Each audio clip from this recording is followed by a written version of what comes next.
OG's turn to pick. Chains, Phantom. I don't think that's enough. 10 seconds to decide what their offlane hero for Seb is going to be. Time's ticking by, and something that is going to be able to fare against likely the gyrocopter in lane unless we see some kind of lane swaps. It's going to be Sanking. Absolutely perfect.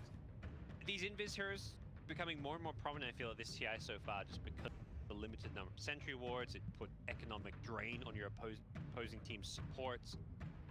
Sandstorm in lane gives you some defensive kick. Gyrocopter.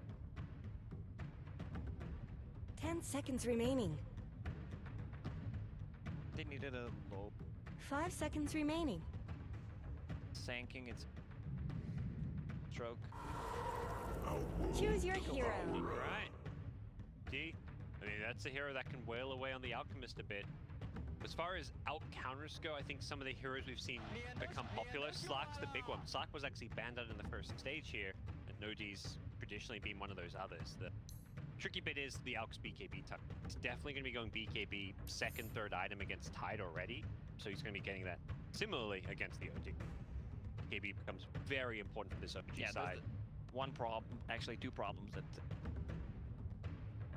Alchemist is going to get the BKB. Yeah, you don't build him. There might be like a Bloodthorn as like a fourth or fifth item, but that's not build either on OD. Some of that is chance of the problem. You go BKB against the Radiance itself, but see if Alk even goes more evasion on top of the Radiance.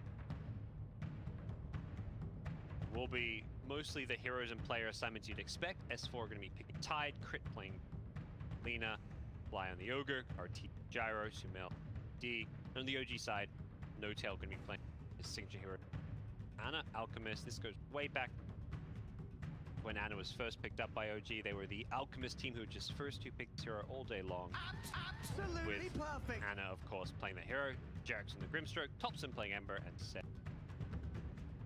OD, they have save, which kind of needed. A lot of single target spells on a males is gonna be the damage dealer, but he's also the astral. He's not gonna want to be in the front line where Arteezy could bait out some spells. Yeah, often you see Fly playing that some of those save heroes wasn't available. At least the Shadow Demon was banned out. Ourselves versus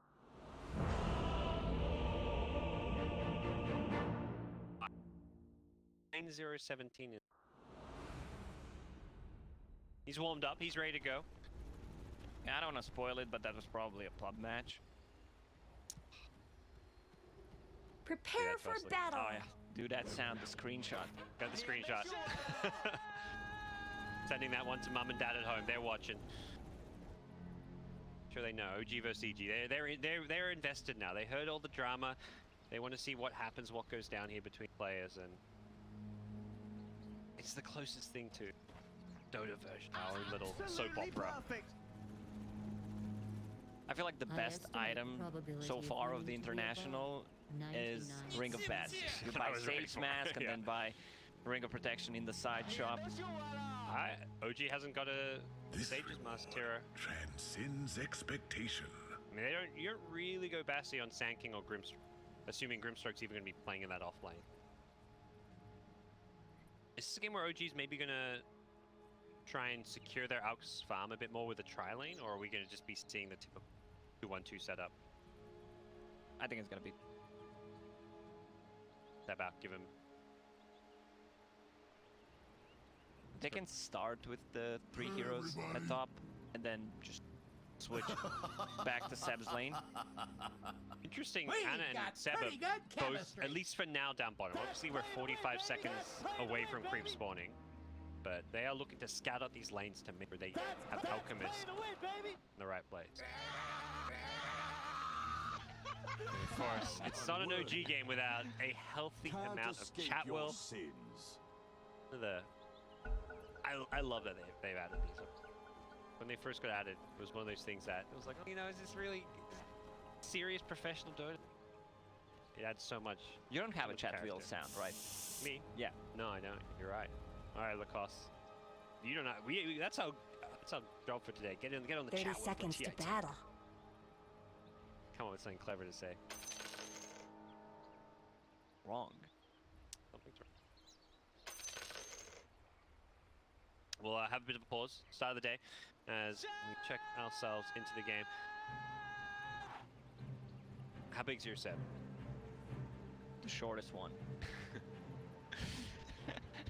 Well, Oh, kids you these know. days are arguing who has a bigger Seb. Back in my days, we had a different measurements.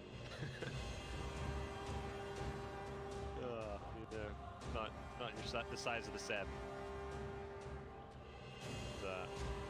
See how big Seb can play this game. He's playing the Sand King, and he is going to be put under a lot of pressure if he is up tri lane down here. Absolutely Of perfect. course, iconic Max moment where that.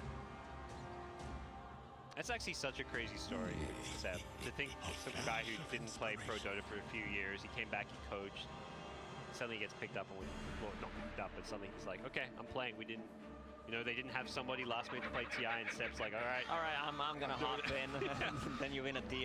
yeah.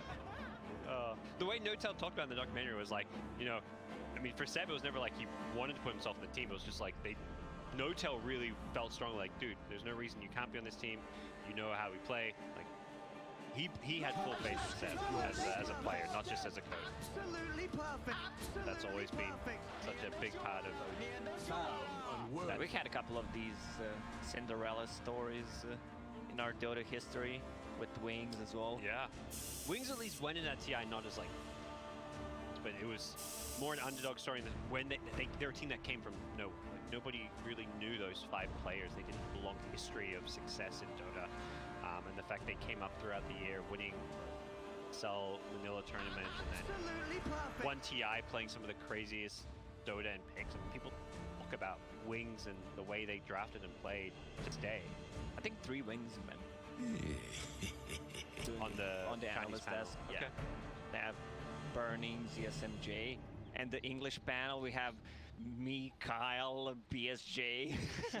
I was wondering like which players you're gonna just fire shots at, you know? You went nice on Fog there, you know? Fogged has my respect. Me and Fog go back in the days Yeah. when we played against each other. We almost ended up on the Let same the team fighting for the IQ. recommence. Yeah, the thing is, the Western players who are like, you know, the superstars, they're all still playing. A lot of the Chinese players who are like, you know, the most famous, most successful players, they won TI and stuff. They retired. It's like, well, guys, keep winning, go for more TIs. They seem like content to like, oh, won a TI, pack it up now. What if there's a rule that you can't win 2 TIs? This Like you win a ain't TI, no you have to snowball retire. fight. That sounds terrible, Lacoste. People making a legacy for themselves. Thompson, Ember. Scouting out some of these lanes and rotations. Kind of, no, he's the mid. That's a mid Ember, just seeing what heroes are going where. Gives a 5. There we go. Arteezy pays him back the high 5. That's what we like to see. Drops his little... Oh, and they're swapping the lanes already. This is the power of Chen, even though the cooldown is pretty big on level 1. He TP'd Sanking to the top lane, now he's gonna TP bottom. One of the strengths of the Chen. Then get the lanes. They want this Sanking against Jaro. Jaro's a TP though. Jaro's going to TP bottom, but the problem is Seb can now TP bottom Sanking too. will just TP bottom now. Yep. Oh, that is Chen in a nutshell. Will Seb just TP right away? Get that. He wants to take a couple of seats. Your idol falls. You can't have it. He want to lane against this Gyrocopter. That's a hero that can put a lot more pressure on him. So it seems like, okay, maybe not for now. They're not going to at least instantly TP. Might do that. How do you see this mid lane going, Ember and OD? Once OD hits the level 4, it's gonna become really tough for Ember Spirit. He has 1-2-1 build on OD. Yep. He's just gonna keep hitting him with 13 orb. See early nulls coming out. He's just bringing out whatever stat items he can get. Life is difficult possible. Say coming out of top set. I think that's Sanking. First point in the bar already is going to have that matchup against the Tide 100. Kind of seemed like this was maybe the matchup they didn't want when the Chen used that Holy Persuasion to swap the lane, but they are sticking with their guns here, giving Chen the safe lane to secure the Alchemist some farm, and Tel will come on in to make sure he gets this small camp. He really wants to get a good creep here. Yeah, he'll get the D ward, but Fly coming in just in time. He doesn't get there in time to block the camp, but it's unfortunately for Notel, it's not the creep he was hoping for. Oh, it's a small wild wing.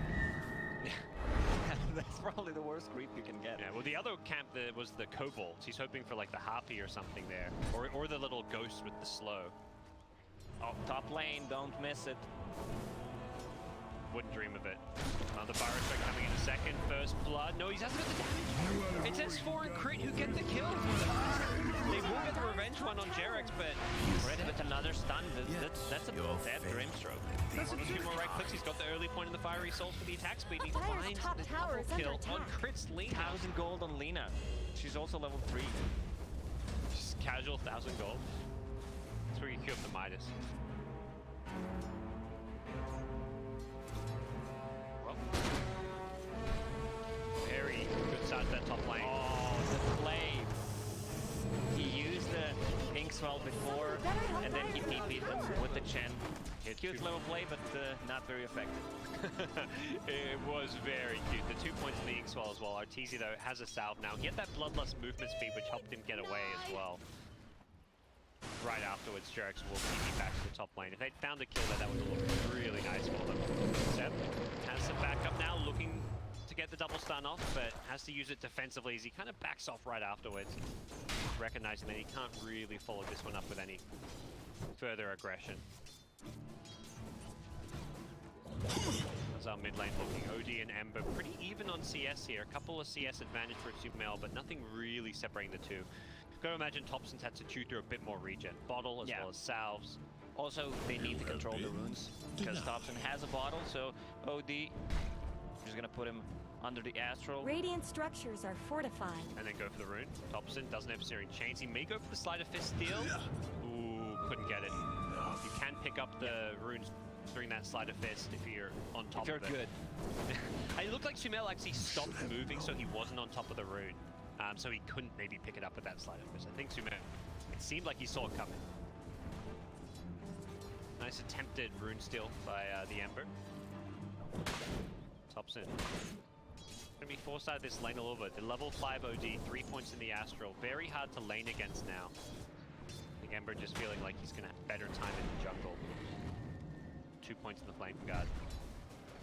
He was relying to get a rune, refill the bottle. Now he needs to be a bit cautious, or just farm under the tower. He's level 5, 3 points in Slight. Got to keep an eye for these bounty runes. 5 minutes in, Alchemist in the game. Both teams typically going to be eyeing off bounty runes here. Notel, can he get either of these? I imagine he's going to struggle. He may go for the deny here. Will he get it in time? Ogre is there, so he can't deny it. And 3 bounty runes free. That's how you play against Alchemist. Try to steal as many bounties as possible. Top lane. And they're going to get the X-Fold, S4. A bit of trouble here. Let's look to turn. Throw the anchor smash for Seb, forces him back. 10 stick charges on Seb. He is kind of trying to bait in some aggression here.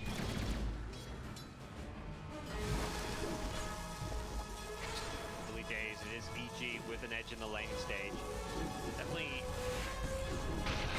Missile denied by ID. Nope. Top lane, they bring down crit. Jerex and Seb teaming up for that one. These early points in the Pink Swell, comboing with the Sankey and the Burrow Strike initiation, looking pretty scary. Potent stuff. Notel, what a teammate. He's just to get this stack off, I believe. That is true 5-position support play. This rune, can Thompson get this? He doesn't. Another rune stolen by EG. They're doing such a good job controlling these runes. Denying them time and time again from Thompson's Ember Spirit, who would love to have gotten some of these. This bottle. His life's so much more difficult. And I love the build on Submail this game. He goes for 3 Null Talisman, boots, so he can take a fight. Like, this hero can be really aggressive early on with this kind of a build. And with that haste rune, Fly ran in. He gets a ward down deep in the enemy jungle. And by the top shrine, he just scouts, but over in the other side of the jungle, and he's also scouting. He's not blocking either camp. They just want to get vision of the Alchemist so they can go for some kills, perhaps. And I guess if you do block those camps, you risk feeding away gold because it becomes very easy to deward those observer wards. Probability of winning to be above 99%.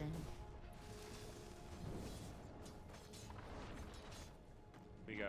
How's this? How do you feel like this early game has fared? Is either team pulled ahead, or is it just? It's pretty even. Alchemist is now just farming the jungle. This is the time where Those EG cracks needs in to buy Dire's top some tower? smokes and try to take some stacks from him. Lina is level 4, 2 points in Dragon Slave. She can easily deal some of the creep. Also, Gyro just hit level 6. If they want to make a move, he can easily rotate as well. Instantly Fly and Arteezy were running at this Chen, but they'll be able to do a whole lot. But you need to buy a smoke and play some. Oh, no tails vision. tipping Fly. Oh no. Radiant's middle tower Careful. is under attack. He saw that gang coming and he says, "I you, buddy." Was using that word Oh, to describe it. Jarex is gonna kill that observer ward Not straight much away. good's happening to Radiant's bottom tower. Yeah, they know that OG's playing so well. They understand how to play with Alchemist. That this goes far back. They already placed an observer ward. The only way to approach is pretty much with the smoke. Like, Sanking's at level 6, not going for the epicenter, so Radiant's similar to middle the Tide, tower but could Tide use is some holding a help. skill point, so if he wants to skill that Ravage, he can. And just rotate in. Going for that early Sleight of Fist. Doesn't have any points in the Searing Change, but level 4 Sleight of Fist does a lot of damage. Derek's in some trouble as he gets stunned up. The cooldown follow-up is there, and this should be a kill, but if OG can cut it just to one loss, It that's a doesn't lot matter. of They can just rotation. show on the lanes, try to make something happen with only Jarex being the casualty. I think they're fine with that because the Alchemist is farming. Absolutely.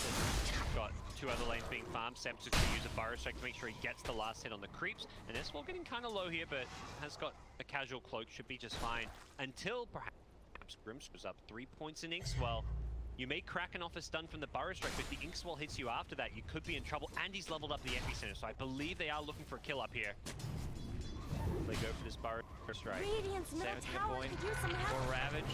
There it is. Guess Radiant Phantom. fortified the structures. Didn't get. Oh, they didn't get keep the silence on. Now they will still get the kill. Dire's All top right. tower is under attack. He used Inkswell on the creep. Radiant's middle tower is under attack. That damage from the Dire have fortified coming the out from the structures. duo. More than enough to get the kill here. Now they're rotating in mid. Thompson has to be a little bit careful here. Does have that 4 points in Sleight of Beating Fist on with Dire's top fire tower. ribbons to get out of there. Maybe another cooldown from Arteezy. He's looking for no tail. Definitely looking like a dead Chen here. Doesn't have level 6, no Hand of God, but the Sand King shows up from the side, has got the epicenter ball for Burrow Strike. He's defensively out, keep himself alive. Fly going to take all of that damage here. Seth comes back, looking for the OD. He's going to duck high, but he in the process gets the kill for Jarex. Great bit of play coming out from OG, who turn around a bit of over-aggression here. No steering chains, level 7 still on the Ember. Can't stop the TP out, but They needed a Tide Hunter in that fight. Tide. As 4 TP'd bottom.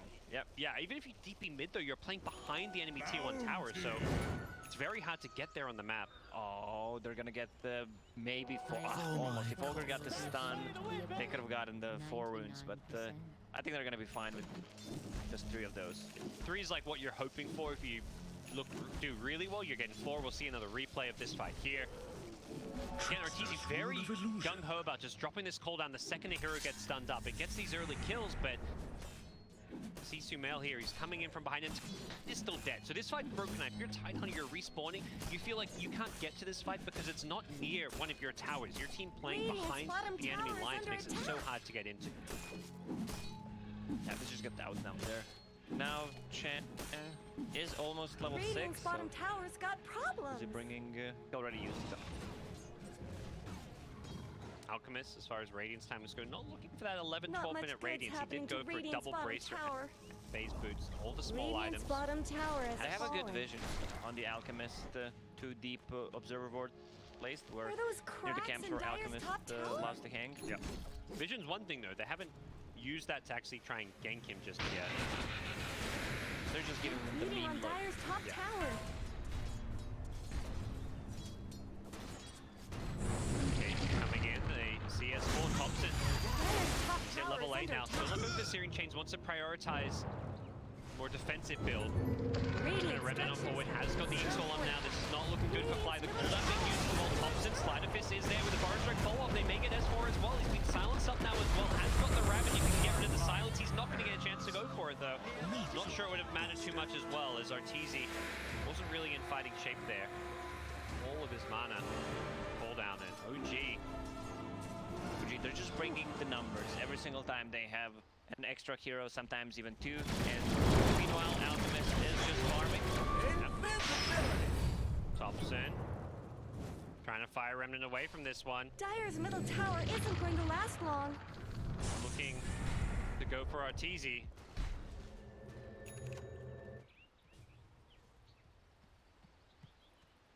Sorry for the extra messages. We've got some You're third chatting, I turned off my Steam, but apparently messages still show up. I don't know what's going on here. Apologies for that. Shout out to her. Dota 2. But as it stands, OG 2k gold lead. This is what you want though. This is the Alchemist stuff.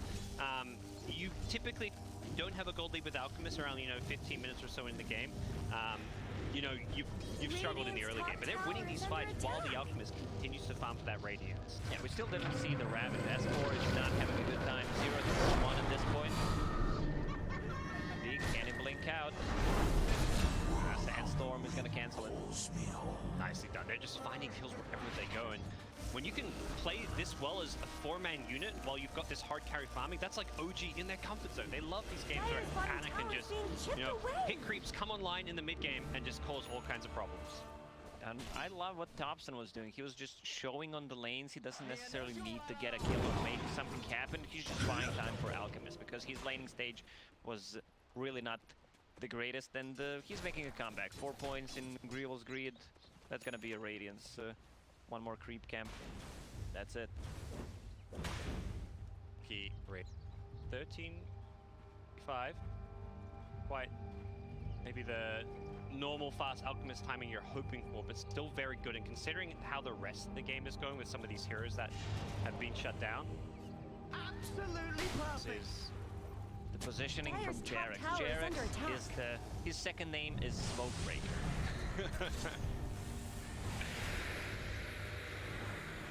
They're beating on Dire's top tower. Comforting rune of regeneration. Dire Snow managed fortified their to structures. prevent another EG rotation. It just feels like OG have this sixth sense right now for all these rotations coming in. A lot of V wards from OG from the early start. They're reading the map so well. Now they have that Radiance. It's go time. Sanking has a dagger. They instantly. But at the same time, EG. Talk about OG reading EG's movements. It goes Radiant's both bottom ways. They tower is dire under scan. They attack. see this movement coming. Will they try and bait and take this fight? They need to tide. The Ravage is coming. It's not quite here in time, perhaps. Ortiz is going to be careful. He's going to go down. He does not have a BKB yet.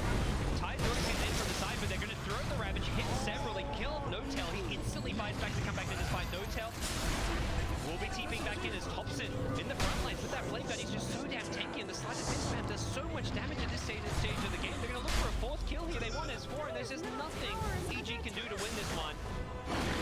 Another Burrow Strike from 7. They're going to finish off S4 as well. Sumail bails them. He just deeply stopped to pick up at least the bounty runes because this fight didn't go well. He's already used the Blink Dagger and Astral. He's dead. Yeah, he may have gotten a bounty rune. I mean, he's getting some tips. OG, 4k gold lead. They just completely team wiped EG. They killed every single hero in the game. Lane. They will lose Jarex. He gets caught left behind, but ultimately that is a support. Mr. Smokebreaker himself. Sometimes you die for smoke breaks. Yeah, really well played by OG. They use the Ink Spell on a Sanking. He blinks in, finds the Gyrocopter before he could get any spells off. And this is where the damage comes. OD was also not in that fight. He didn't use a single spell. Once Alchemist gets a BKB, that's gonna be so tough to play. And Chen immediately buybacks after he dies, uses Hand of God, and even gets a double kill with his creep. I mean, this is why I think a lot of people expected Chen to be one of the most banned heroes of this tournament. Just provides so much and such a nuisance from this 5-position role. when you combine it with other healing sources like the Alchemist Chemical Rage, it just buffs up these heals so much. Lina is level 10 with the cast range talent. Also has an urn. I was thinking about Spirit Vessel, but I mean it's not gonna be that effective against Alchemist because he's gonna have two ways of dispelling it with Chemical Rage, BKB. Alchemists don't go for Manta styles anymore. If you check the talents, they usually go for attack speed, the damage. They even go for Cleave. You and me discussed about it. Cleave is kind of a substitution. If you get 6 slotted, then you can sell the Radiance. Yeah, you don't really want to have that Radiance when you go into like those late game stages of the game. It just doesn't feel like tower deserves the just as much help as carry bottom. build.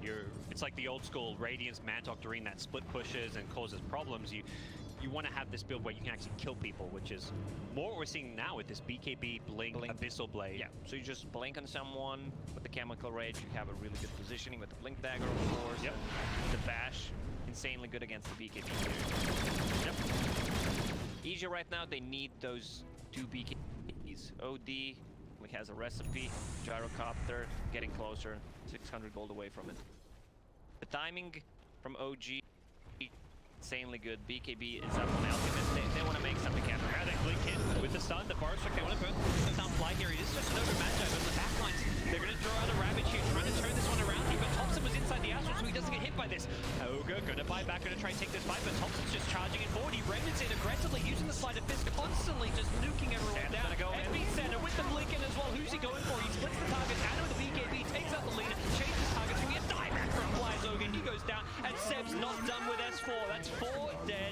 Seb gets hit by his teammate as OG roll over EG. 4 heroes dead. That's actually 5 dead because Ogre brought back and died instantly. And OG is not going to stop. They're might even threaten the high ground. Arteezy does not have a cooldown. Black Cannon is on the cooldown as well, but they're pinging Roche. It was this race to BKB. Anna getting his BKB before Arteezy's Gyrocopter just makes it so hard for Arteezy and EG to take these fights. Yeah, he understands that he does not need a Blink Dagger this early on. BKB is so much more valuable because they don't have anything that goes through the BKB at the moment. And the amount of heal that they have with Chance Aura, Chemical Rage, the extra 20% increased healing plus Hand of God, also Vlad's and Chen. EG can't make this fight. All the teamfight items. EG have rotated in, but the Alk has already helped secure them an Aegis. Thompson picking that one up as now looking to just finish off at 4, and the rest of EG, I think, realizing this is not a fight they want to take. And the problem is, Ravage is a long cooldown to play around. OG can just go take a fight now. We're only 19 minutes in, but they may even threaten high ground. And Jarek's got Brown Boots, Lotus Orb disassembled, Mana Boots. It's insanely good against the Gyrocopter. He can't use Homing Missile against Ogre, against Lina, even Astral. They have so many single target spells that they can echo. Yeah, so we're just going to see them like pop this on the Alchemist and let him frontline, I imagine, at this point. Such a strong item to have this early in the game. And a very unconventional build, but one that makes so much sense right now. I'll take your Thompson cubes. Go, give it. takes bounty runes, and this time it is OG 4 bounty runes. Top tower That is under is attack. a very big sign of how this game has changed. EG were, 5, 10, 15 minutes in They getting... found Crit on the bottom lane. He was just trying to split, push the wave, hide in the trees. Yeah. He's going to do what damage he can, but I think he knows he is got no real escape unless he jukes, and he will do so. Thompson actually has... Oh, yep, missed that Sleight of Fist. All right, Crit gets out of there. Managed to maneuver his way through the trees, getting out of there, but Arteezy not so lucky. He goes down on top. That was with the BKB. Seb, Epicenter, Burrow Strike, completed Pipe of Insight. So all of this AoE magic damage, which is Gyro's primary source of damage since he's got just phase BKB, is going to be heavily negated by this pipe. One thing I always liked about Seb is his itemization. He understands it to a next level. When he was playing Mag, getting a Guardian Greave before a Blink Dagger, same goes for Pipe.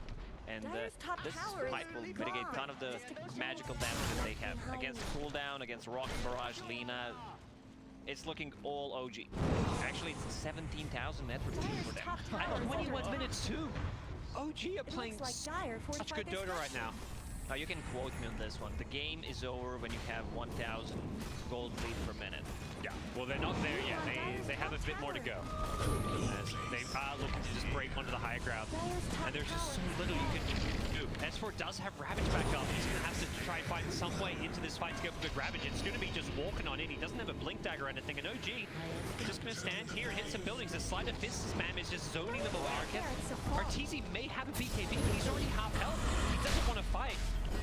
With the constant chip damage coming out from Sleight of Fist, from the Stroke of Fate, from the Grimstock, those long-range AoE nukes just make it so difficult for EG to take a fight. They can kill the shrines right now. Alchemist already TP'd bottom to push out the way. Will be TP'd back if they want to take a fight with the Chen.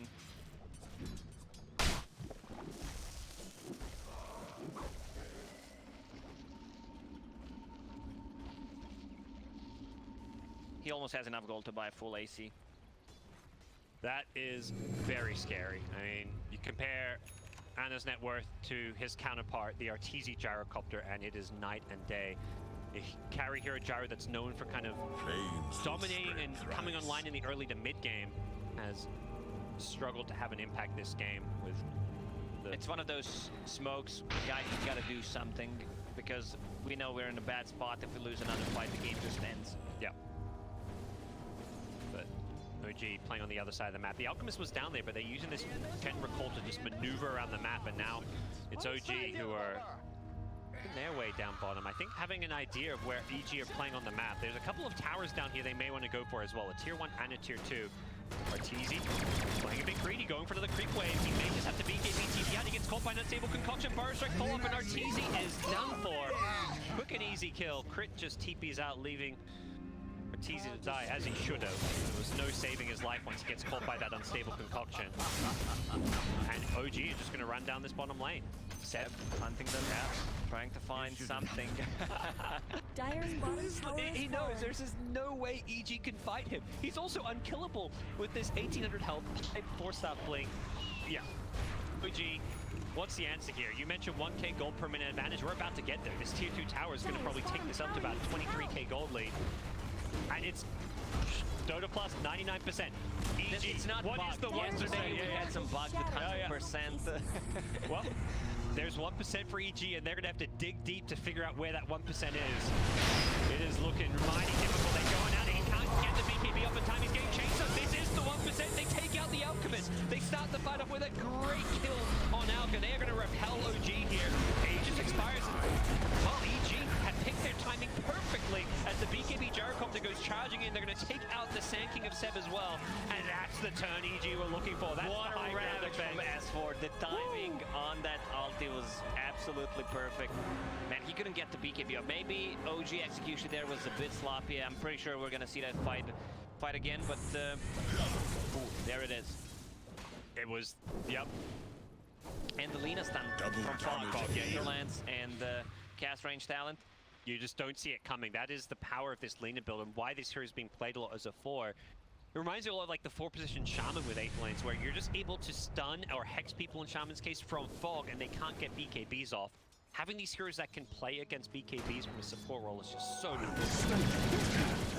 Bounty runes being somewhat contested as EG managed to secure down bottom. Tops rotate in, there's no BKB, it's still cooldown for 5 seconds, but with the defensive Astral, he should be able to get this off. Anna was looking for a stun, but the blink away from Sumail is there, but he's still getting very, very low. A couple of Sleight of Fists could finish him off. Doesn't look like Ember wants to chase. I think OG maybe learning to, you know, take their foot off the gas for a little bit here. They're still in a really good spot. Ravage is on cooldown for another minute. Roche may respawn in a minute and a half. Yep. I expect them to make a move. They already killed the shrines, so they can't be backstabbed unless they use a smoke. By the way, Anna has an Ag Scepter queued up, and this Ember Spirit of Tops, I imagine, is the recipient. He had Ags himself queued to build, but now he's like, no, I'm not getting Ags. I'm going for a fast Octarine core. Maelstrom Octarine is not your everyday Ember build, but if you throw in a pulled Aghanim Scepter, he's going to be incredibly scary and come online so fast. Yeah. Anna only needs 1,000 gold to buy that Aghanim Scepter. He's already got the point booster, so he's committing. I think they're basically trying to turn this Ember suddenly into this basically late game hero. When you can have Aghanim Scepter with Octarine Core, Deuce cooldown is going to be so scary.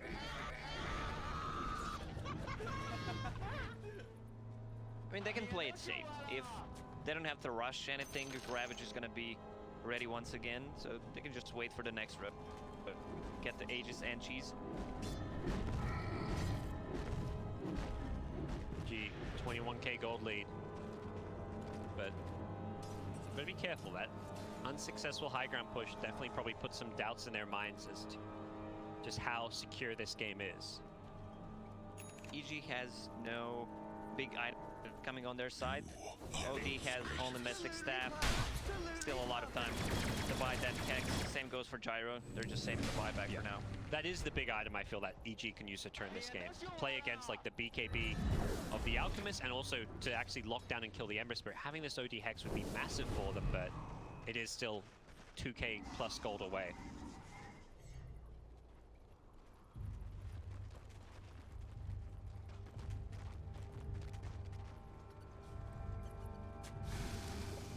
He only needs 700 gold for it.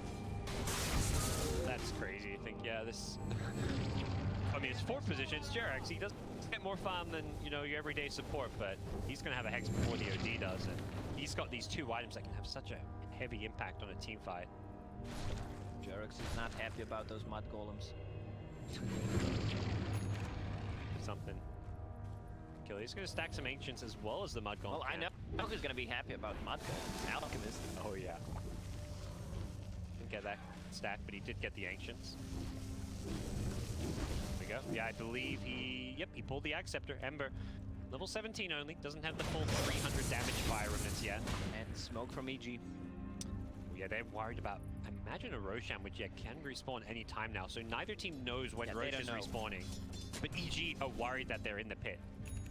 Chen creeps, scouting it out. Oh, they know where they are. They saw that one. Yeah. It's being pinged out by Chen.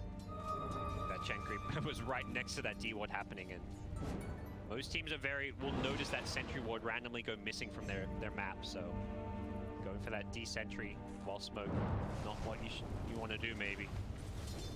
Ember Spirit scouting things out with her Cane Rune and Axe. Oh, that's so cheeky. And now Thompson, he's maybe going to look to pick up fly here.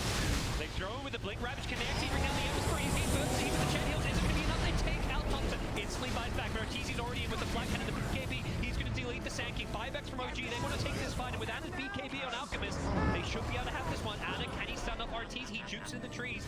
Finds a new target. Can he blink out of this one? He gets Burrow Strike. The timing from Seb is perfect. As OG, they had to commit a couple of buybacks, but they do come out on top. And with Ravage down, with BKB Gyro down, I imagine they feel like they can actually break the high ground here. Look at Embers. Rolling in. Seb holds up. 2-man Burrow Strike. Arteezy's got no BKB to defend himself. Zoom-mail. He's bought back. He uses defensive Astral, but I don't imagine Arteezy's got much of in this game. As soon as he comes out, he's popped like a pinata. Instantly has to buy back, but Anna. Gyro should be back off. I mean, Alchemist should be careful. He has a TP and Chen can recall him easily. Maybe waiting for Chemical Rage, or perhaps just waiting for Roshan. They are still scanning this out. It's almost a max respawn, so I think they're going to be headed to this pit, knowing that it basically has to respawn soon.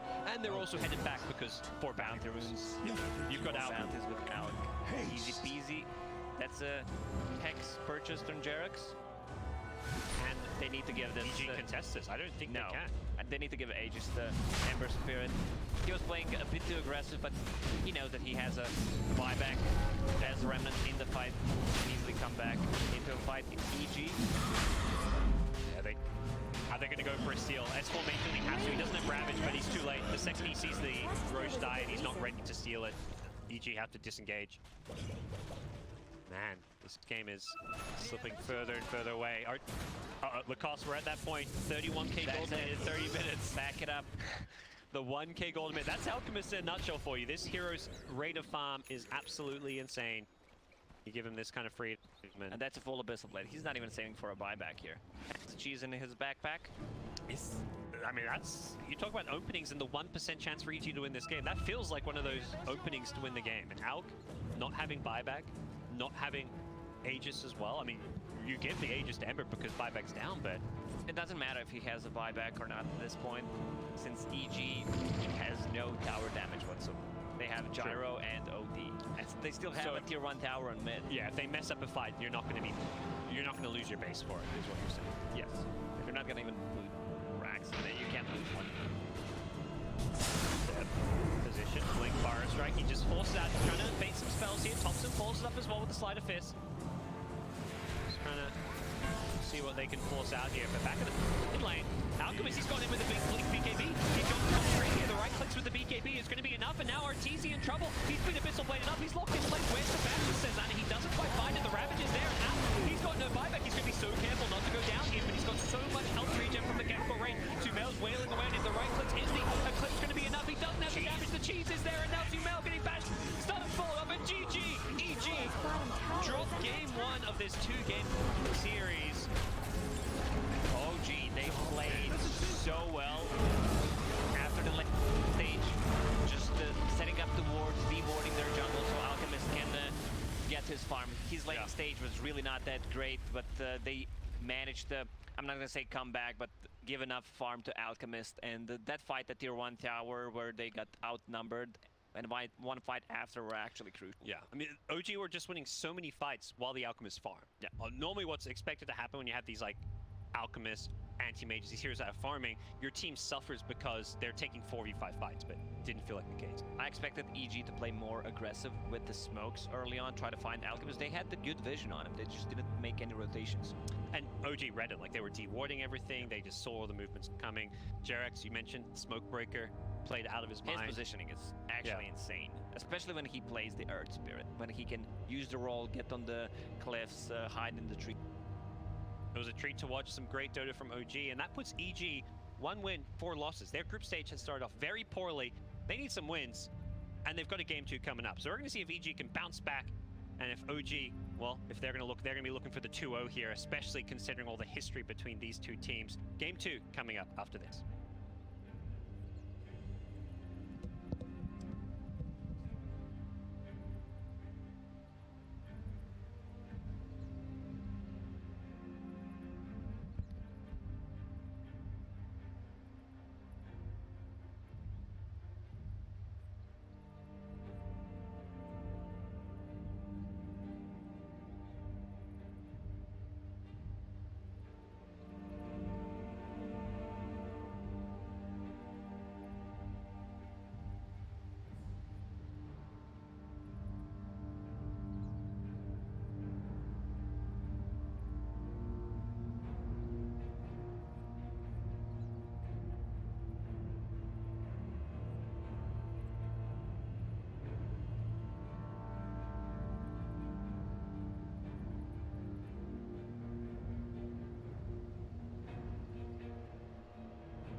Radiant team's turn to ban. Dire team ban. Radiant team ban.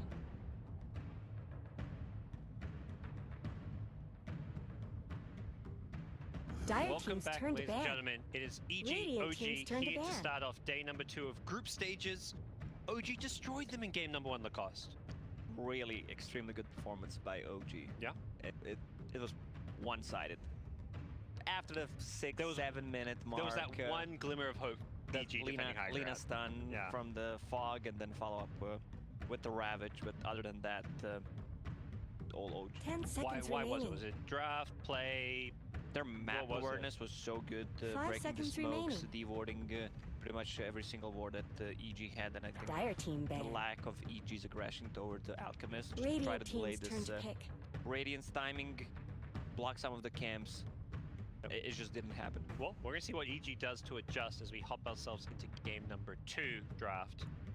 I think one of the other big things is Gyrocopter is kind of looking like one of the heroes and the carries of the tournament, but you think about EG and their playstyle. Arteezy's this guy that's way more comfortable playing more of the hard carries, the farmers. He's not this... 10 seconds as- remaining. I don't think of him as an active carry player in the way like some of the other 5 players and seconds carries in this remaining. tournament. Yeah, that's a good point, but right now this meta fits the fighting carries where you want to be active early on. Yeah. I mean, and the thing is, it's Arteezy. This guy can adjust. He's one of the best carry players in the world, so he's going to have Dire to team's adjust and turn to adapt pick. to playing more Gyrocopter. I imagine EG throughout this tournament will get stronger. It's always been a bit of a story with EG is they have bad starts to tournaments. We said Dire yesterday, team's it's turn to EG day pick. 1. They have a slow start. Well, it's day 2 now. If you want to get in the winner bracket, you got to start winning because right now EG have 1 win, 4 losses. All right, this is a different approach from OG as a From OG as well as EG. Yeah, I mean, as a response to Mag, usually I personally love to see either Winter Wyvern, Enigma, where you get the top of the 10 seconds the remaining. RP, and it's the same concept with Abaddon. Like, if you get 5 caught seconds in the remaining. Mag ulti, you just pop the ulti, shield someone else, remove the stun. Dark Willow with the Terrorize when they group up around the RP. It's 2 good picks from EG, considering that OG already has a Mag. And it was instant picks. Like, yeah. these 2 were... So, EG, I like the confidence. What's changed, or I mean, you say 2 good picks from EG, but I feel like the idea of first 2 pick Baden is crazy. That's something totally new. We haven't seen this hero as like a first 2 pick. He had some small buffs. I'm looking at some of the recent patches, like 7.22E is Curse of Avernus, debuff duration from 4 to 5, and the most recent patch, the F patch, base attack speed went from 115 to 120, and base armor from -2 to -1. This poor dude just wants some armor. Well, Abaddon can be played as 3. That's the thing. Okay. And that's maybe, and I guess particularly with you mentioned this item, Bassi Ring. That's an item that gives you armor, and that's something Abaddon needs in lane, so perhaps going to lane with that Sage's Mask that you turn into a Bassi Ring is going to be the way to play this hero. Because you imagine this is their 3-4 position, Radiant Abaddon team Willow, ban. like those are lane together, or... Willow looks like 4. It's Crit plays this hero so much. He's one of the best Willow players in They the can world. still swap things around, put the Baden on 5. That's the beauty of these picks who can be played at multiple roles. And OG took some time. They A didn't lot of think- time. Yeah, Look they at that didn't- reserve time. Holy Yeah, crap. they didn't think Juggernaut will survive. It's 10 a great seconds hero left. against Decided? the Dark Willow because you have a spin 5 out seconds of remaining. either Bramble or Cursed Crown. Also, you build into Mantis style, so a lot of ways to spell her stuff. Naturally having some magic meat. Way nicer to play against the Willow. And they also need a melee hero that benefits from Emperor. The other hero that everyone always talks about is the Lifestealer, who has the Dire built-in team's magic turn meat, to but ban. Jug feels way better with Empower than Lifestealer. That's why OG's first 2 Yeah, picking so it. right now OG's thinking that it's a bad position. Radiant team's turn to ban. Elder Titan, and most of the teams are playing Elder Titan as position. EG themselves banning out Oracle. Need one of those save options as well as just support. It's something that OG, unlike most teams, play in Jarex's hands, the 4 position. So, go. Instead, as far as support options, but Magnus, what are you thinking? 10 OG seconds does remaining. like the 3 position mag. Seb, of course. playing in 5 TI Grand seconds Finals remaining. last year. People may remember the axe, but it was the Magnus in the Game 5 decider that clinched the win for OG. There's a huge difference between Mag 4. Dire team If you ban. have another core who benefits power on a mid lane, position 4 Magnus just feel better because your job is to run Yeah. around, stack camps, get a blink, dagger timing, that shared gold, and empower both of the cores. But if you're playing position 3, that means you're not going to be running around the map empowering your cores. You want to get the farm yourself. You want to get that Greaves or a 10 seconds So if remaining. he's playing position 3, we're less likely to see like a mid laner that wants the empower as much. We 5 could just see a seconds typical remaining. like, you know, Thompson, Vokers, Zeus, if you want to go back to that TI Grand Finals. So they may just settle for just the Jug as the empower. Magnus himself is like, I'll just empower myself and hit the jungle. Sans, OG ban out the Naga with the T. A Siren. Let's go. Very hard to kind of, you know, early days TI groups, these teams go for so long without playing any officials. There's only scrims, which we don't have access to, the viewers don't have access to, and drafts change so much. It feels like you always come to TI with no understanding of what teams are going to be drafted. Like you know some of the heroes are going to be strong as expected, Sure. like Shadow, Dire team's turn to pick. Enchantress, Alchemist. yeah, but like seeing a first to Abaddon, like no one was predicting that one. I still feel like Winter Wyvern is a good pick. The only thing about for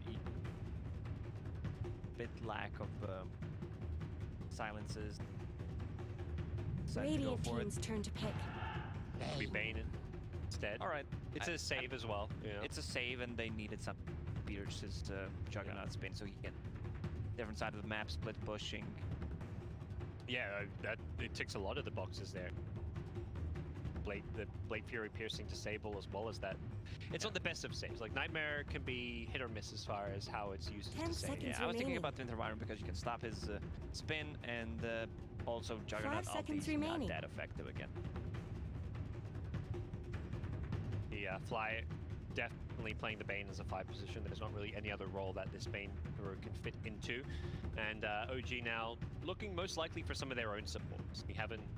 We don't quite know for sure whether Magnus is played as a 4 or 3. No Tails hero is what you'd kind of typically expect to see come out here with it. If they open up, Dire team's they turn pick to pick. position 5, they're not going to reveal it. Jarek's played this last game, so we'll see where that's going to go. And Stands well, ready. don't waste time. They insta-picked Sven. They knew what they wanted, regardless of what OG took. Arteezy Sven, he's very. This is to me more Arteezy in his comfort zone. Seeing him on the gyrocopter, you know, go back a few years, several years, he played a lot of gyro, but these days, heroes like Sven, where you get 2 or 3 items and then you come online. That's 10 more the seconds kind of remaining. Arteezy style of playing Dota. Yeah, there's a difference between 5 seconds Gyro remaining. Sven usually just wants to join fights. Dire and team's turn when to ulti ban. is up, farm up, as I said, 3-4 items. And I was wondering where this little green Skelly is, and here it is. I mean, Pugna is just gonna cripple Sven. It's so good. Also, Dark Willow, her spells are really costly. I mean, this is a scary looking OG draft. Not to say there's anything wrong with 10 EGs. seconds You look left. at EGs and like Decided? Sven Bane, like this, they've got answers to the Jug with the Bane. 5 They've put seconds a strong lane remaining. with this Dark Willow Abaddon. At least we think they do. We'll have to see just how that fares. So, Pugna in action. This has always been one of Thompson's heroes, typically as well. There's a chance we see some kind of like a Pugna Magnus 3-4, but I would lean much more towards Pugna being the mid here. Yeah, it looks like it's Pug. I mean, they can still swap things around. A lot of sustain with Pugna's life drain Radiant team and ban. Jug's healing ward. And they banned Invoker, so they're actually considering. Well, I was going to say considering Pugna being a 3 position and then a mid hero, but OG ran 4 position Invoker. They had Jerex played as a support, and that's not the only support Invoker we've seen. There's been a couple. Team Secret also plays. Yes, Yapsor. For this 10 seconds Quazwex, remaining. Cold Snap, 4 position Invoker. Very pesky. 5 seconds remaining. And that would have actually fit quite nicely behind Radiant a team's Magnus. turn to pick. Ban So- looking at Kungas look really good this turn. You know, for sure. Kanka is the hero that you get 2 bracers, you become so tanky, and once you hit level 6, they need to bring 2, sometimes even 3 heroes if they want to kill you. Otherwise, you're not dying. The magical resistance from 2 bracers and the 10 seconds HP remaining. plus a rum. You're super tanky. None of your spells cost that much mana. So 5 playing seconds Kunga into remaining. Pugna, you feel good about it, and you have multiple ways to cancel his Yeah, life. even drain. if you get stomped, say Dire team's turn to between pick. 2nd and 4th Earth minute, you can Shaker. always just X mark yourself, TP back, then play around the shrines if you have enough sustain. Go. This guy always makes his way back into TI.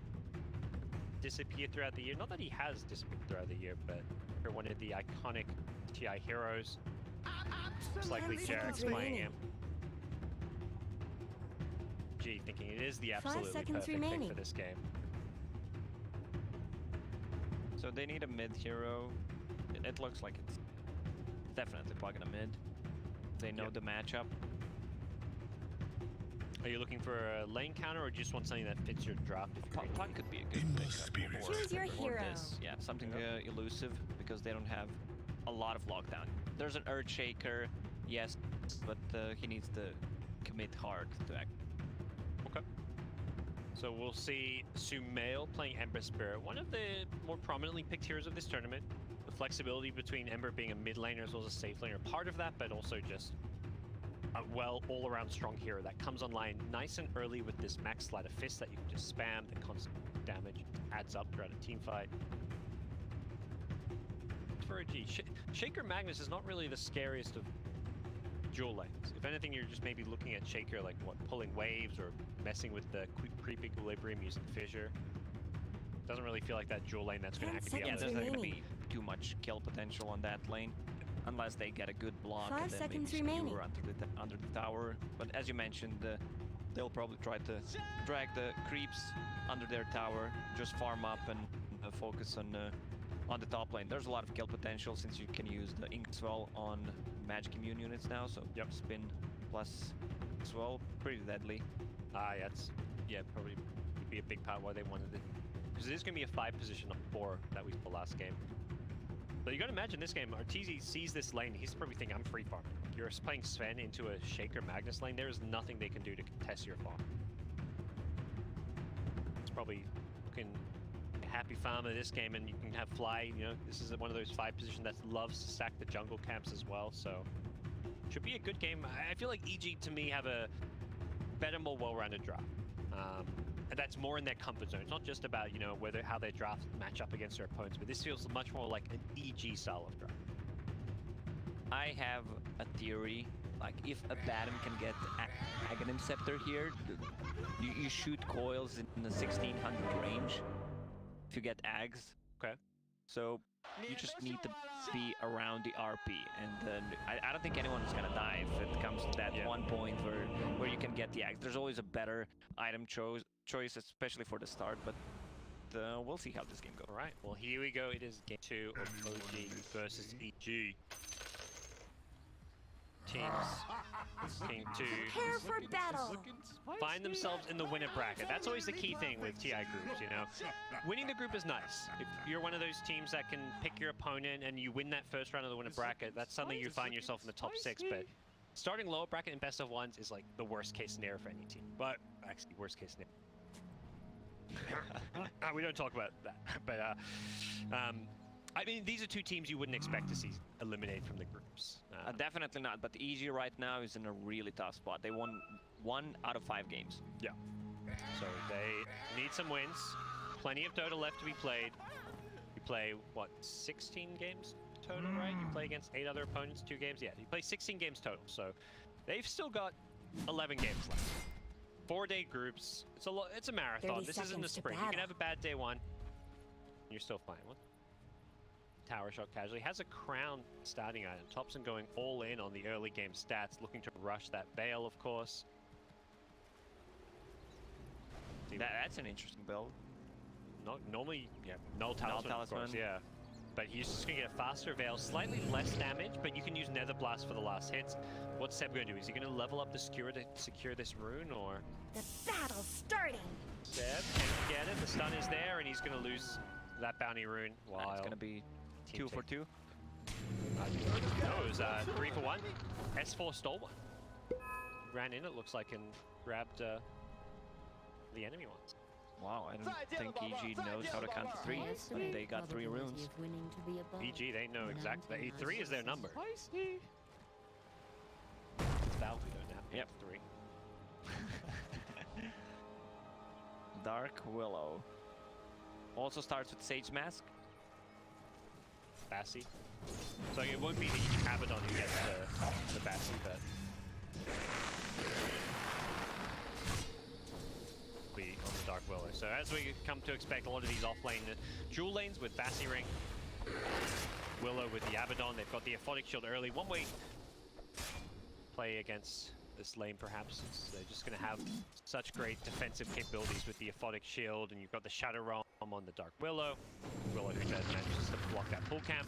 No-Tail coming in with the Stroke of Fate, trading hits here, looking to push crit out of this lane. He's got a visual support here. They could find themselves with an early first blood if they get a couple more right clicks and a Stroke of Fate. One more right click with a Stroke of Fate. He may not even need it. He does need it because there's an Aphotic Shield, and that's going to save crit's life as Anna also helps to zone out forward some extra right clicks so they don't get the kill. S4 came in just in time.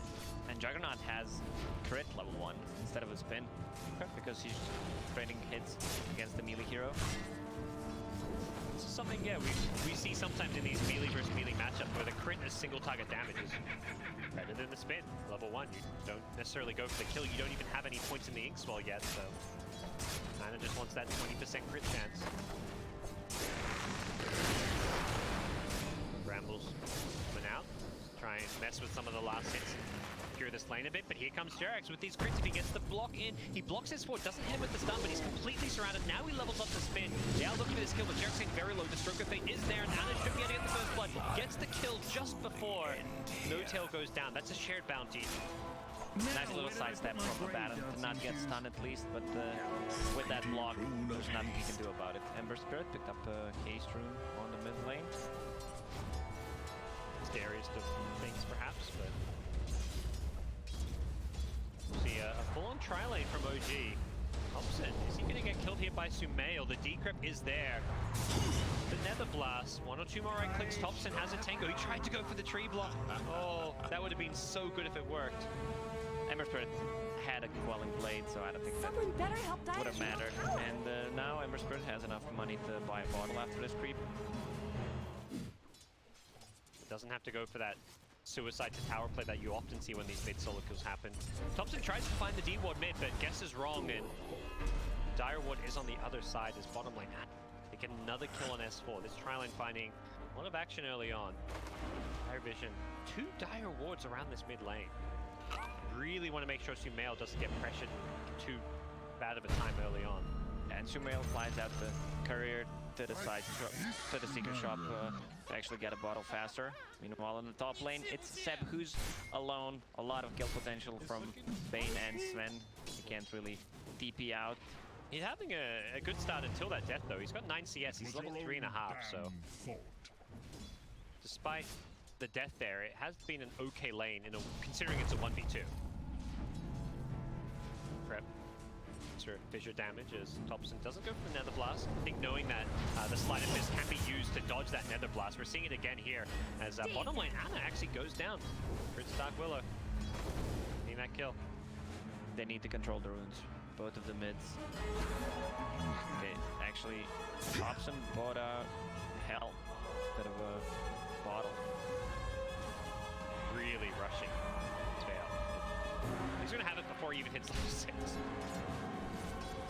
He's looking to set some records on fastest Veil timing, it seems.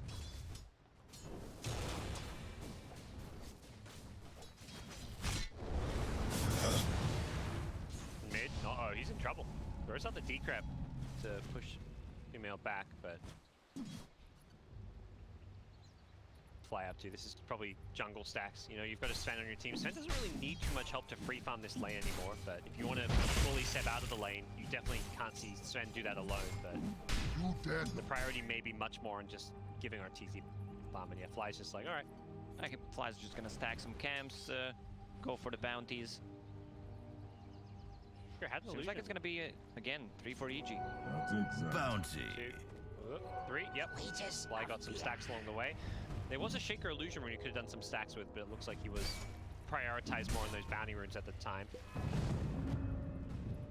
Hero back to the high ground. Save gets back to safety. And things settling down here in the lane stage, but EG 2k gold lead already. This laning stage has been very favorable for them with the kills they're getting, the farm they're securing. Sven, Arteezy absolutely free farming, but they've got to be careful. Here comes Anna again in this bottom lane. He's got the X-Wall stun, and 1 or 2 more recklets might be enough, but the sun immediately dispelled off by the Aphotic Shield, with the Blade Fury allowing him to chase through the Shadow Realm, and the damage from the magic is enough. Anna gets the healing ward in the trees here, so he's healing up, but he's completely trapped and surrounded. He's trying to turn and fight. The healing ward, not enough there, just level 1. And now No-Tail, he needs to be careful himself. No-Tail's dead. Yeah. First Shaker doesn't have a Fissure. He does. Got a totem followed up by a Fissure. They are looking to turn this one. No-Tail with the X-Wall stun. They've got 1 kill. He's getting a second. This healing goes to the board. It's causing all kinds of problems. The stroke of fate as well. No-Tail with the double kill. Abaddon had the Aphotic Shield ready. Oh, he just completely underestimated the damage as well as the Inkswell. The That's actually huge. No-Tail got 2 kills. Now he's sitting at the 1,000 gold 6 minutes in. So much for being a 5 position. He's going to immediately turn that gold just into wards and boots, but still. That healing ward was so underrated as well. I don't even know if they realized the healing ward was there, because they killed Anna despite it doing some healing. But it came into play later on for those supports. Managed to get the better of the EG aggression. 7 Ember, Pugna. Well, 7 himself. I mean, someone should post this on Reddit. Check the hero. Whose hero is this? If you just cut off the Pugna, yeah, Branch and the Whale, DI edition. Just the Ember.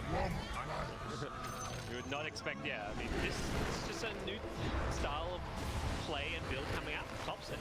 Thompson was always a guy who was inventing things in Dota. Looks like Dire fortified their He structures. plays Dota his way, and that's something I think OG have always really liked with players they picked up. When they picked up Anna, it was something they said, it's like, this guy just plays Dota his way. He's not just looking to follow the meta, he's looking to kind of create the way heroes are played. And Thompson, he took that to the next level. His Invoker, the Meteor Hammer Invoker, probably the one that he's most well known for, kind of inventing. Here he is with a Naked Veil plus single branch. He's now turned that into some brown boots.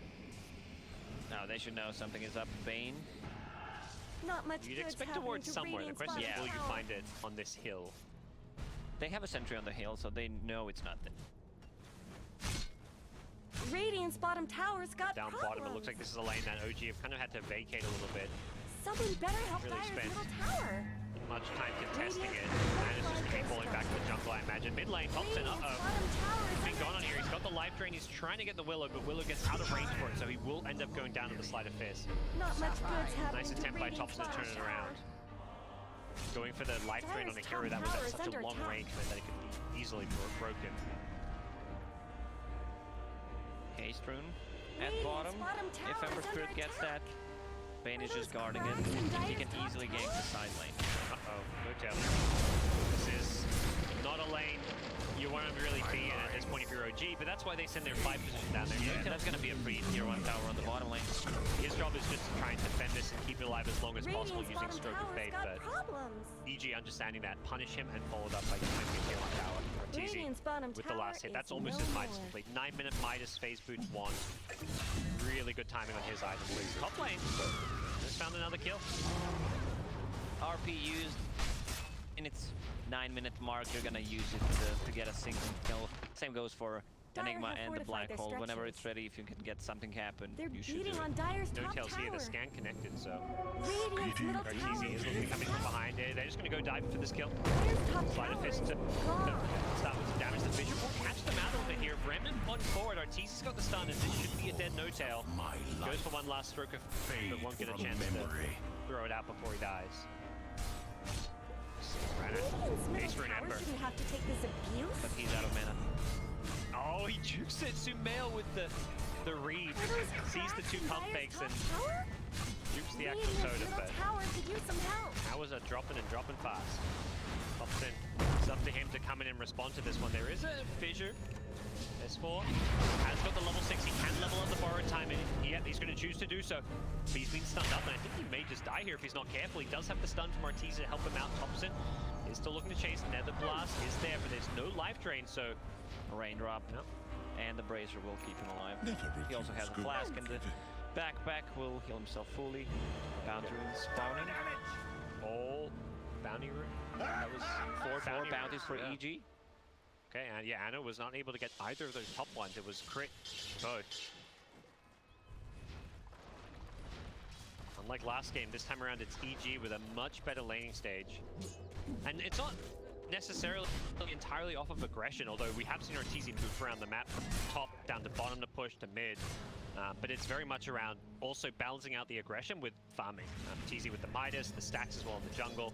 They are playing nice and efficient Dota as well. Oh, he's really deep here. He's really dead. Yeah. Out of the position, trying to make too much happen. EG 4,000 network lead with 11 minutes in, but they have two supports who can't really shout out the waves. These are like two worst heroes. Nana, TP's in. Wait, Kyrion to get himself out of a precarious position. And you know, OG's lineup, you're looking at Empowered Jug, you're looking at defending with RP. They can. This is the kind of draft that will play from behind, and all it takes is one team fight to turn this game. Exactly, but there's this uncontested Sven who has Hand of Midas, level 9. It's going to be a really different game from what Arteezy had in game number 1. This is not going to be the Arteezy struggle that we had. Game 1, it was like he knew he had to fight as a gyrocopter, and the fights they were taking weren't working out for him. So he wasn't farming, he wasn't getting kills, but this time around, he's getting kills and he's farming creeps. He's 3-0-2 while having stacks to farm and taking over the jungle as well. Mel also 3-0-2 on his Ember Spirit. The G core duo having a fantastic start here. You can see what kind of game OG is playing right now. Radiant's middle tower shouldn't have to take this abuse. I mean, they don't have a single observer board over their river. They've gone in on No-Tail here with the grip hit. No-Tail staying alive here. The RP comes just to cancel that grip, although was about to wear off. Sumel's going to be a little bit careful. Gets caught by the X-Fall stun. Is he going to go for this kill? Has a Sleight of Fist, cancels the salve. Sumel isn't going to commit for the kill. Dyer's courier got Dire lose killed. that courier mid. I Those believe things tower aren't cheap, shots you just know. been muffing. Sumel has remnants here. T up 2. Plenty of mana just to remnant away, and I don't think they're going to be able to get this kill. Sleight of Fist, remnant away. A courier kill. No hero kills. So Arteezy, it's a full Echo Saber. He's actually missing yeah. Ogre Axe. But he's going to have to... Or it could be a full Echo Radiant's Saber, bottom tower is under attack. because he might just queue up Ogre Axe for a BKB. Radiant's bottom Skew it. tower is under Back towards his T1 mid tower. Should be able to maybe bring him down when this borrowed time ends, but I don't think they want to hard commit for this one. They are throwing nukes here. They still want this S4 kill. I just want him with the Blade Fury, but they haven't got the kill, and they're going to be forced to back off. Omni Slash still available, but if you commit that Omni Slash aggressively, you're probably dying. Unsure if you even get the kill. Probability of winning to be above 99%. Tails confident. I don't know if friend Dota Plus agrees. It says 39%. Dota Plus thinking things They are a need bit more almost easy. 50% more, huh? Yeah. No Tails like I did the math. OG does not want to take a fight right now. They want to finish the items. They want any item on Seb. He's going for Pipe, and the Earthshaker needs 1,000 gold to finish off his Blink Dagger. Right now they're in a really spot where they just want to farm. With the Empower on Jug, get a couple of items. Yeah, just going from neutrals to neutrals. Once you get that, at least Manta style as a defensive tool. For EG, you know, you can match this farm. If anything, you can kind of outpace it with the Sven Midas, although the Echo Saber being removed also does make that harder. And Thompson, again, finds a kill on crit here in the mid lane. This early Veil with the damage jam Dire's top tower is under attack. causing a lot of problems.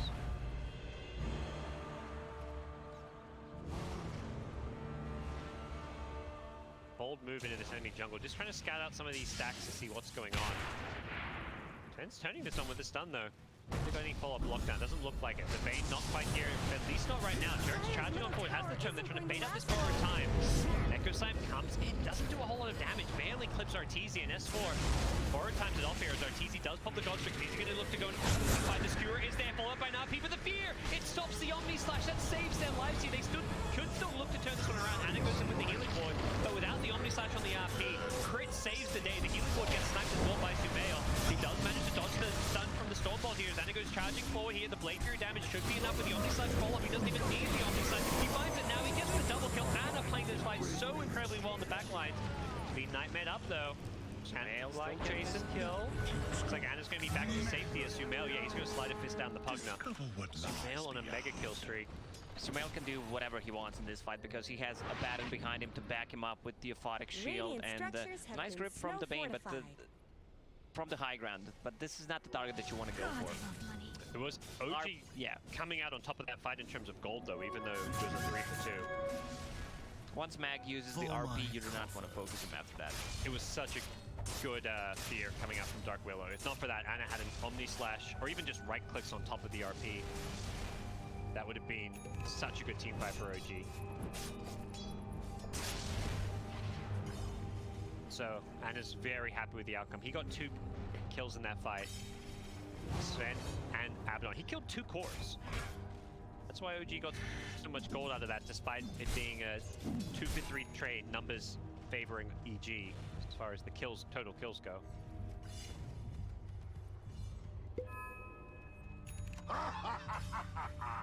Anna has a Diffusal Blade right now, so that's going to help him out to have extra slow, extra kill potential on whoever. Crit has Yule Scepter. This Dark will be really hard to kill, especially with a Baron on the team. They have got several nukes that can go through the Shadow Realm. I mean, they have a lot of nukes. I mean, every hero has spells that go through it, in fact. Blade Fury, Stroke of Fate, Fissures, Shockwaves, Nether Blast. But it's still a Willow. It's still a very pesky, annoying.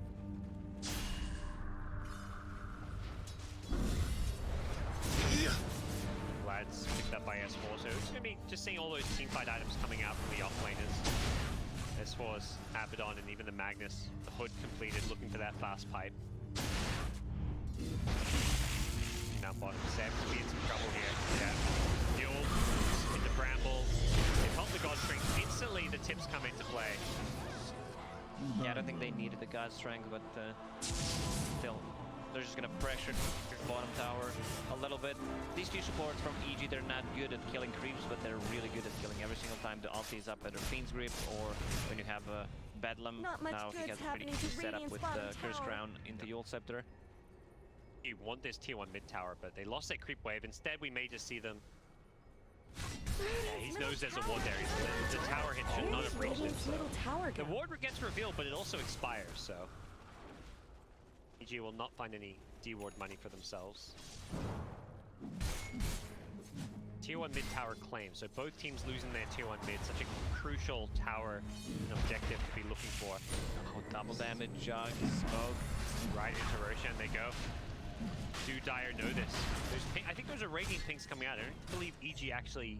They don't know what's happening. Yeah. There's such good Radiant Vision, and Seb's positioned on the outside of the pit. He wants to be able to, you know, scout here. Yeah. But it's gonna be too late. Tops it. Fear himself out. They need to get that fear in soon. I believe they're going to be a little bit too late here. Can Crit get in on time? He's got a Blade Fury as well if he needs to use it. Anna's trying to get it. Oh, there is going to be a Red into the pit. He comes in too late. Anna's already got it. Anna picked up the Aegis, hold the Roshan kill. And OG want to take this fight. Now they've got Names. They take out the Dark Lord and start the fight. Arteezy comes in the backline, goes on the Pugna, but the problem is he's got no solution to Deacon. There's no BKB. He's been up now as well. The RP catches out a couple here. Anna charging forward. He's still got Omni Slash, but he doesn't want to commit on Chimel, but he does once he's burned his mana. He knows there was no fire rendered out. He burned his mana with the Diffusal Blade. He's killed off 3. S4 now in trouble. No borrowed time available. They're killing them one by one. Jarek tips S4.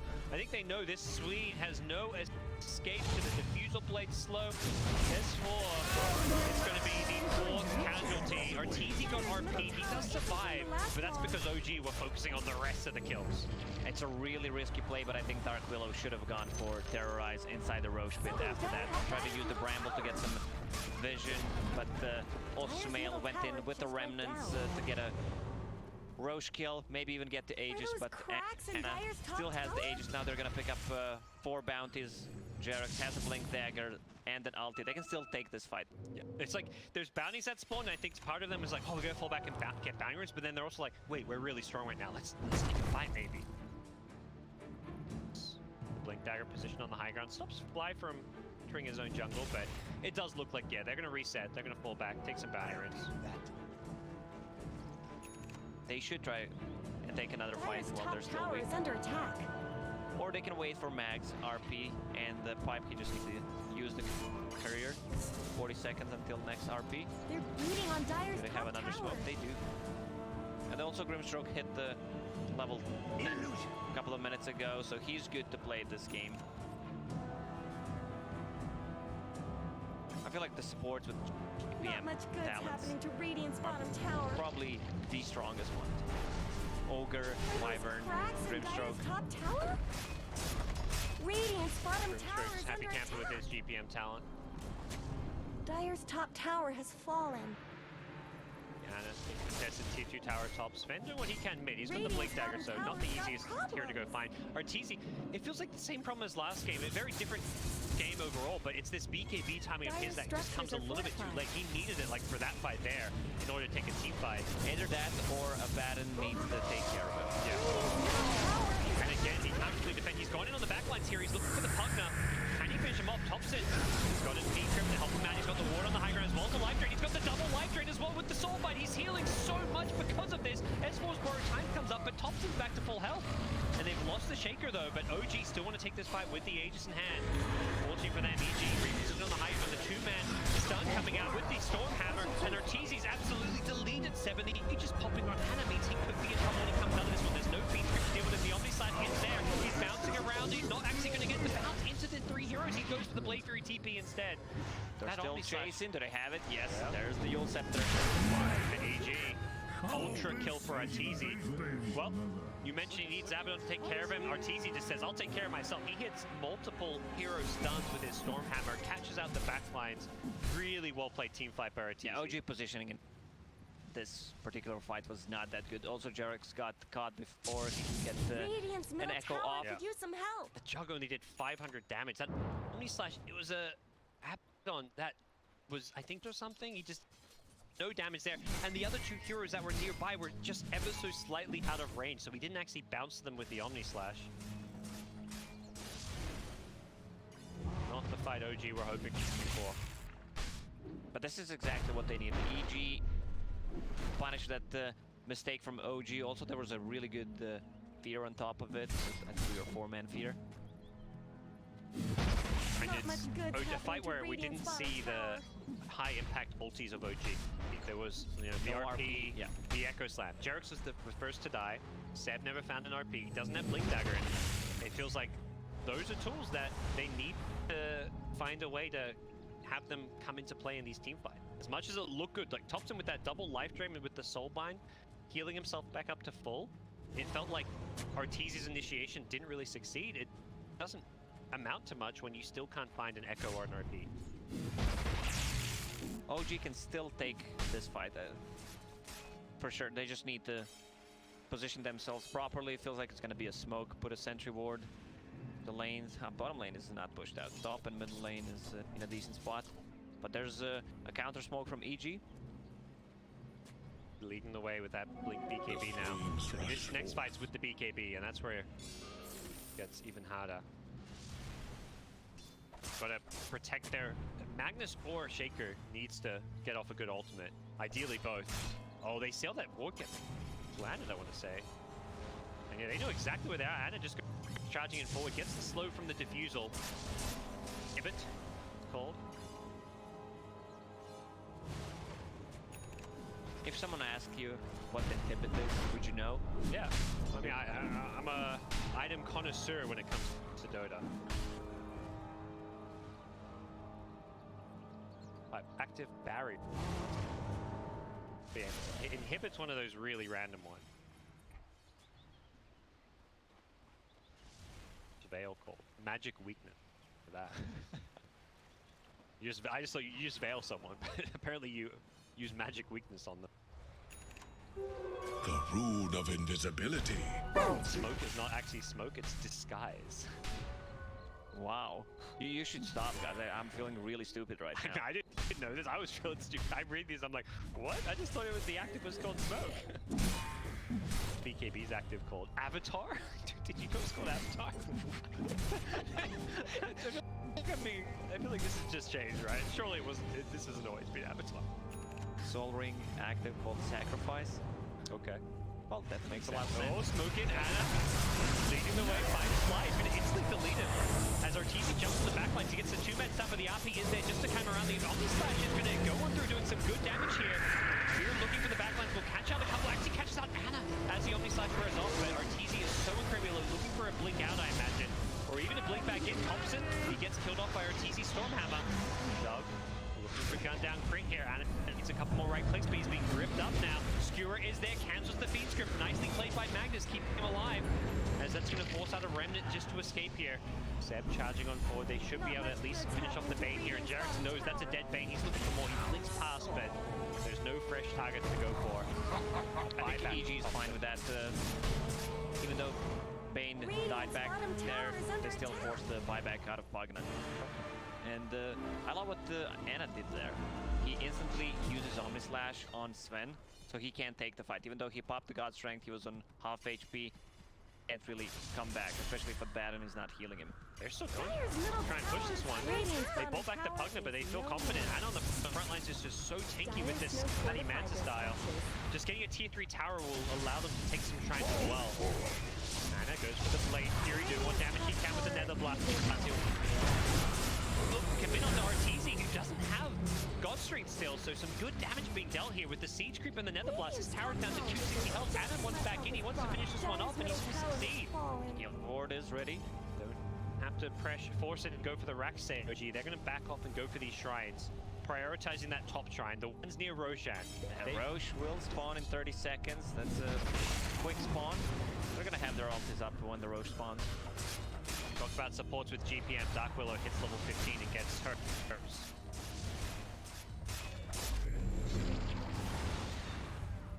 They're not willing to hard commit for the shrine. They threw some Nether Blast, but Anna did not want to right-click it as knowing EG have God Strength back up. That was very much the timing. They go for that high ground push. It was 20-30 seconds without God Strength then. As a result, EG could not defend their tier 3. But this Roche fight is going to be so hotly contested. Fighting around Roshan, this is where buybacks really come into play. And Pugna, buyback on cooldown means Thompson has to play this Roche fight incredibly close. All two males just going to go remnanting in. They get the two-man move. Is there a few to follow it up? You betcha. Catches out two. Jarrett's in trouble. He's been taken out by RTZ. Instantly buys back, but they've also lost No-Tail, who does not have a buyback. And Thompson, we talked about his buyback stats. He's dead to 75. This could be EG securing themselves Roshan. Anna's been slept up. Is there a feed script? It's on cooldown. It's already been used. Anna's got the Blade Fury. Anna still has ult. Ember's put it out of the Remnant. Yeah. They're on the RP. There's going to be a nightmare to try and save it. Jamel's down to mana. Jamel's dead, and they're going to lose Sven as well. Anna with a double kill for his team. Only got the one kill. Godlike streak on RTZ is ended as S4 does not have far from time, and the Blade Fury is just going to look to chase him down. Jarrett's with the stuns. His buyback coming into play there. They should go straight into Roche Pit. They still have a healing ward. EG, they got way too confident there with the Pugna, who had no buyback, Ring Stroke as well. But with one good Echo Slam and Anna with ulti, also Ember Spirit had no Remnant to fall back to. They used so much of their control to kill the rest of OG that Anna, he was nightmared up there, but they didn't have any follow-up stuns.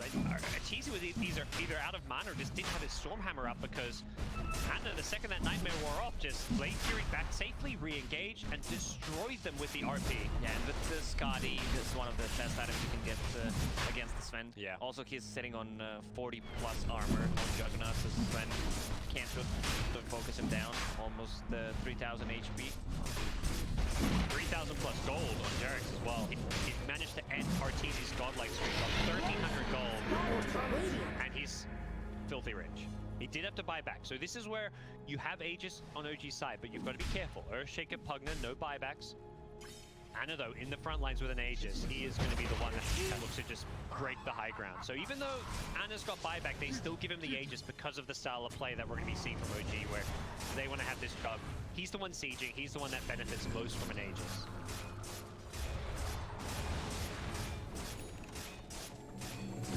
Aegis of fear. They could wait for that butterfly and then go siege the high ground. It's a really big item. It's getting close to it. Only needs 1,500 gold to finish it.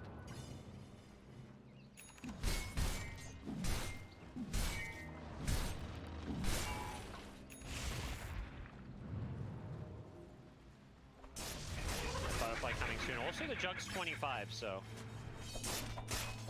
with all this armor on Jug, this doesn't feel like the Sven is going to match up against him. He has got a Bloodthorn queued up on Arteezy, so a way of dealing with some of that evasion, but yeah. Smail spotted by this observer ward. Are they going to hunt him? I think that may be the call. And they chain stun him. Jarex. Dyer's He bottom was tower about is under to attack. blink an echo, but blink got cancelled by Slight. Bottom lane is being pushed in.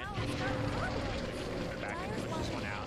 One thing I noticed from the yesterday is that a lot of safe lane towers are being killed 20, 25 plus minutes in. Look, OG's tier 1 tower on top still standing. And they just killed the safe lane tower on the bottom. Yeah, it's just not a priority to play around that part of the map. Here you go, Anna. He gets the butterfly level 24.5. He may wait for level 25 before they go for the high ground push. Aegis still with 3 minutes left on it, so good healthy window for him to keep on farming for a minute or two if they want to, but Shaker's actually staying up top. OG's laying a trap. They're going to show well, not really showing these heroes, but maybe they're expecting to be scouted up by a ward or something. Dyer's bottom tower is being They're chipped showing away. the Jug, so I think the expectation is that this top lane is a safe lane to push, but eventually Jarex says... Jarex was there. There was a huge Dyer's creep bottom wave. If tower someone needs some help. overcommitted, he could have gotten a solo kill. No one on EG was willing to go for that tower. I think recognizing, you know, this Shaker is not showing on the map. If you don't see Shaker, you can't really go for that play. Even now, they're like hiding in the trees, and Arteezy only blinks out because he's got several teammates, including the Abaddon behind him to save his life. Radiant's top tower has King's mid. looked better. So, OG want to go high ground. Structures are They see fortified. Arteezy Sven top, and this is where like, well, if they're going to be top, we got to force them back. Keep EG honest. Make sure they don't play out of the map. You want to force them to defend. And EG may just have to give up this rack. They're taking fire, which is radiant. It looks like they want to try and defend this one. S4. He gets stunned up. He's going to lose his entire mana pool. And the borrowed time forced out as well. So now there's a 50-second window with it on cooldown. And Anna doesn't to stun it, finds him afterwards, but he's more than okay with this butterfly Aegis. He's just going to take out this teamy rack uncontested, essentially. Sven is dealing no damage to him. The mischance from Butterfly, and now he's sitting at 50 armor, 49. They're just going to swing bottom. They say, let's do that again, right? If they can't defend mid, what's to say they can defend bottom? But if you're EG, you do not want to go down a second melee racks. That's where this game gets very difficult to play. Abaddon needs to be close, but maybe needs to stand a bit further behind because they're just popping his borrowed time every single time the fight starts. Plus 1 They're second going all in. duration, yeah. Bloodthorn on Sven. Wants to be able to deal with this Jug. Jug just hit level 25 though, so an extra second of Omni Slash. Usually you often see that extra health, but I think he just feels tanky enough as it is, and wants the ability to just Omni Slash the Sven. Okay, going with the Bloodthorn, but there's an instant Manta. Anna pops the Blade Fury, he's going to force Arteezy from the backlines. It was actually the Ember Spirit who initiated it. He's forcing defensively Remnant out of there. He's low on mana though, Sumail's going to be careful. Falling back up to try and take this fight. Anna with the Lotus Orb bounces the stun back from the Sven. Aegis lasts for 30 more seconds here. Dyer's middle barracks are under attack. Anna, Nightmare is on him and he wants to take it off. Doesn't look like it. Seb just throws out in the tower. Sven popping the God Strength here. Is he going to go in? Use the Bloodthorn on him. He's going to look to take out Anna's first life. Is he even got the damage for it? There we go. They pop the Aegis. That Aegis was expiring in 15 seconds anyways. Can they take this fight now? Anna immediately blade throughs on the backlines. They've lost crit though. That's the big kill. They were looking maybe for a Dark Willow terrorize onto Anna. Then he's going to be forced to buy back. Anna with the low sword still on the front lines here. Ortiz can't really throw out that stun unless he's willing to commit a BKB. Does Anna go for this melee Rax or do OG play it safe? Bringing something on Jug. Alright, that was giving him cheese. Yeah. He's making. You've got to burst This him now. Lotus Orb is doing God's work because Sven can't really throw He's a out of ton. mana. Sven, he's down to 150 mana. He can't actually take this fight, even if they don't kill him. Ortiz is forced back to the Fountain, so I think OG may try and take this Rax. The problem is no one can really wake him up. If Magnus wakes him up, he probably dies for it. So we'll let Anna take the Rax here. He's got Blade 3 if you want to use it now, but Sam hiding in the trees. Get the back left. You're in forward there. The drone not be such. Ortiz does get the BKB off, but he's the dark slash. Ortiz being backed up as well. It's a dieback. He's beyond Goslam. Anna absolutely destroys them on the backline. Sumail, he's trying to do what he can. He's gone in 1 versus 3. He's lost his Willow. That's a dieback from Crit as well. And Sumail is in all sorts of trouble. EG running out of lives. They're just all dead. They're so bound up. 2 of them linked together. The Skura going to push them as well. And it looks like EG, they're down to their last life here. They buy back from the Ember Spirit. S4 gets taken out as well. He's got no buyback. Jerix is invis in the backline with the Shadow Blade. He stuns up Sumail once. Gets the second stun as well. That's an instant dieback from him. And I think this is GG. EG have been 2-0'd by their nemesis. OG take them out once again. It's a bit of deja vu from the last team of TI. OG's understanding of the game can be shown in this series. Sums it up the way they're playing the map, the warding, everything. You see, they're playing so passively early on because they have a mag. They're just building the items. All they need is one good fight with an RP, with the good Shaker ulti, and this Juggernaut is getting out of control. Sven can't do anything about it. Yeah, I mean, this is the OG that fans love to see him play. This is the OG that dominated the DPC many years ago when they're winning majors. This is the OG that won TI last year. They are back looking to try and win a second TI, and right now, they've beaten one of the tougher opponents in their group. I mean, we say that, but EG themselves only picking up 1 win in 3 series so far. EG 1-5. It's looking rough for EG. Yeah, there's still a lot of games for EG, but they need to start getting some wins and start getting them